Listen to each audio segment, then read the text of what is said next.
ఈరోజు మన ఛానల్లో బంగాళదుంపలు ఎలా తురుముకుందామో చూద్దాము. ఇలాగా ఒక స్టాండ్ తీసుకున్నాను. స్టాండ్ మీద బంగాళదుంపని ఇలాగా తురుముకోవాలి సన్నగా. అది స్నాక్స్కి ఎలా ప్రిపేర్ చేసుకుందామో ఈ దుంపలు ఇలా తీసుకొని తురుముకుంటున్నా చూద్దాం. చక్కగా నాకు ఇలాగా తెల్లగా ఇలా రావాలి. 3 సార్లు వాటర్ పోసి క్లీన్ చేసినాక నాకు ఇలా వచ్చింది. ఇప్పుడు మనం ఏం చేద్దామంటే ఈ వాటర్లో 1 స్పూను పంచదార వేసుకుందాం.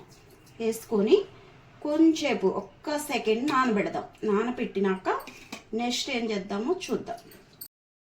ఇలాగా అవినివి చక్కెర వేసుకున్నాక ఉంచుకుందాం. వెళ్ళి పిండేసి ఇలాగా వడది ఇలా తీసుకొని చక్కగా దీంట్లో వేసుకుందాం. ఇవి కొంచెంసేపు ఫ్యాన్ కింద ఒక క్లాత్ పోసేసి ఆరబెట్టుకుంటే కొంచెం మనకి ఆరిపోతే చక్కగా మనకి ఫ్రై చేసుకోవటానికి బాగుంటుంది. చూడండి మనకి ఇలాగా తడి పోయినాక ఇలా వచ్చినాయండి నాకు. ఇవి కొంచెం క్లాత్ మీద మనము ఆరబెట్టుకోవాలని చెప్పాయి కదండి. ఫ్యాన్ కింద ఆరబెట్టుకున్నాక ఇవన్నీ నాకు ఇలా వచ్చినాయి. మనం వీటిని ఫ్రై చేసుకుందాం. స్టవ్ వెలిగించి ప్యాన్ పెట్టి ఆయిల్ పోసాను.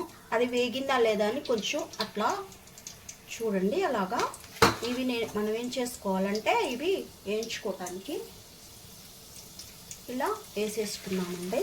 కొంచెం కొంచెం అవి కొంచెం కొంచెం ఇలా వేసుకుంటే నిదానంగా మనకి అవి వేగిపోతూ ఉంటాయి. ఇలాగా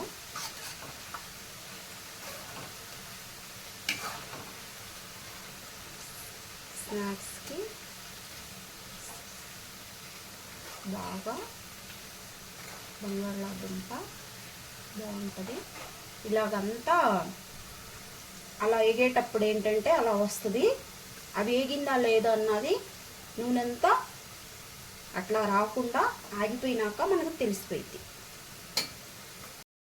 మనకేంటంటే మనకి ఈ ఆయిల్ అంతా ఇట్లా బుడకలుగా అయిపోయినాక అప్పుడు మనకి ఏగినట్టు తెలిసిపోయింది. ఏగేటప్పుడే మనం ఏం చేయాలంటే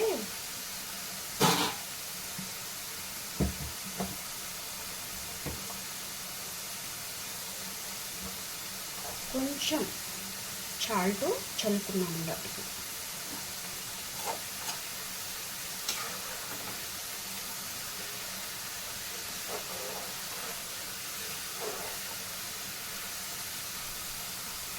మనకి చూడండి ఆయిల్ అంతా ఇట్లాగా లేకుండా చక్కగా వేగిపోయిందండి. మనం ఇప్పుడు తీసుకున్నామండి. వీటిని ఇట్లాగా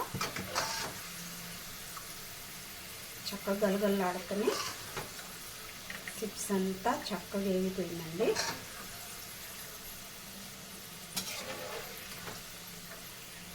కొంచెం కొంచెం ఇలా తీసుకుంటా ఆయిల్ దాంట్లో ఉన్నదంతా మనకి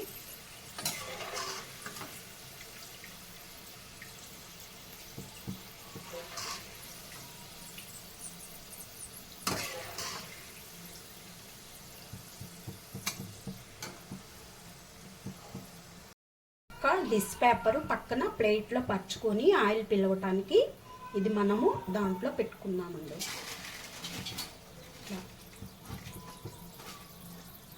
అంతా ఇలాగా వేసేసుకున్నాము. మళ్ళీ నెక్స్ట్ రెండోసారి వేసుకున్నామండి. మనం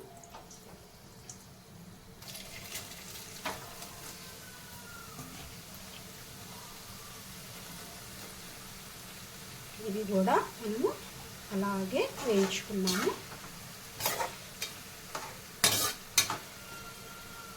ఇలా అంటేనే శబ్దం వస్తుంది. అదిగండి వేగిపోయినట్టు మనకి తెలిసిపోతుంది. ఇది కూడా తీసేసుకున్నాము. మనం తీసేసుకున్నామండి ఇలాగా.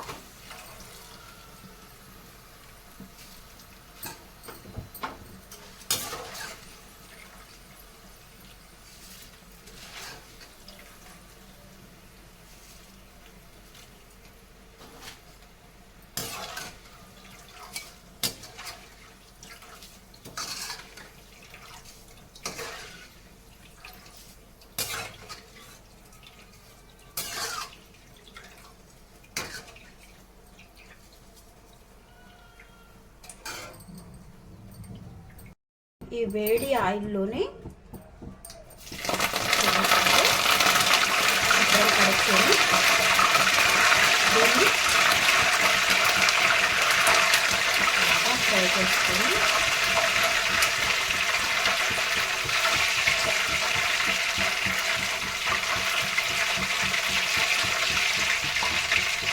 అది కూడా లాగా చేసుకున్నాము.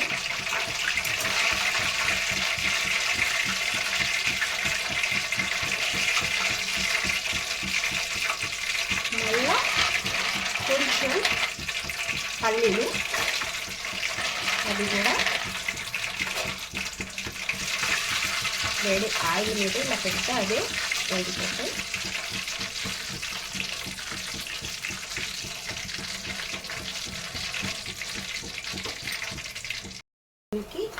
ఇవి కూడా బ్రౌన్ కలర్లోకి మన పల్లీలు వేగిపోయినాయండి. ఇవి కూడా చక్కగా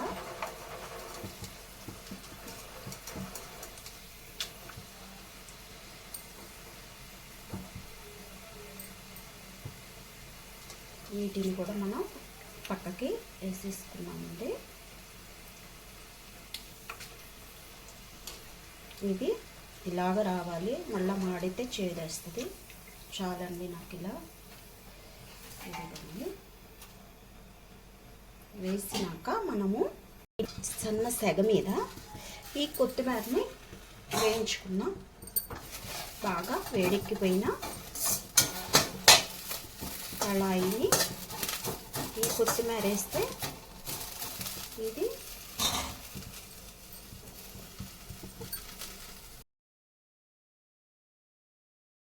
కొత్తిమీర ఇదిగో ఇలాగా వేగిపోయింది. వేయించేసుకున్నాం. దీన్ని మనం తీసేసి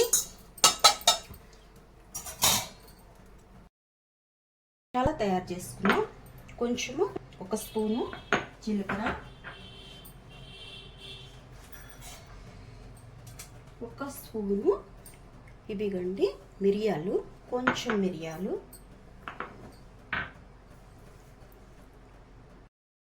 కొత్తిమీర వేయించి పెట్టుకున్నాం కండి అది కూడా వేసేసి మనం ఏం చేద్దామంటే దీన్ని మసాలా తయారు చేసుకున్నాం. చక్కగా అదంతా ఇట్లాగా ఇట్లా కొట్టేసేస్తే మసాలా రెడీ అయిపోద్దండి మనకి.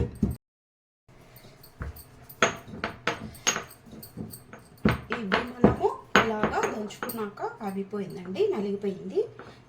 చూడండి, కావాలంటే మిక్సీలో కూడా మనము చేసుకోవచ్చు. చిన్న రోలు ఉంటే ఇలాగా కొట్టుకోవచ్చు. మెత్తగా అయిపోయింది. చూడండి, నేను తీసుకున్న 3 దుంపలకి నాకు ఇలాగా ఇంత క్వాలిటీలో తురుముకుంటే వచ్చిందండి. చూడండి, నేను ఎంతసేపు చేయలేదు. ఈ ప్రాసెస్ అంతా కాసేపులో చేశాను. స్నాక్స్ రెడీ అయిపోయింది. బంగాళదుంప స్నాక్స్ అండి. పట్టుకుంటేనే చూడండి ఎలా ఉందో. మంటగా ఉండదు. నేను కారం పెట్టలేదు, కొంచెమే సాల్ట్ పెట్టాను. మనకి అన్ని మసాలు హెల్దీగా చక్కగా ఉన్నాయండి. పిల్లలకు మనం పెట్టినా కూడా తినేస్తారండి, మంట అని అనిపించదు. చిన్న పిల్లలు కూడా తింటారండి. నచ్చిందా ఫ్రెండ్స్? నచ్చిందని అనుకుంటున్నాను. చక్కగా సింపుల్గా ఈజీగా అయిపోయిందండి. నచ్చితే లైక్ చేయండి, షేర్ చేయండి, కామెంట్ చేయండి.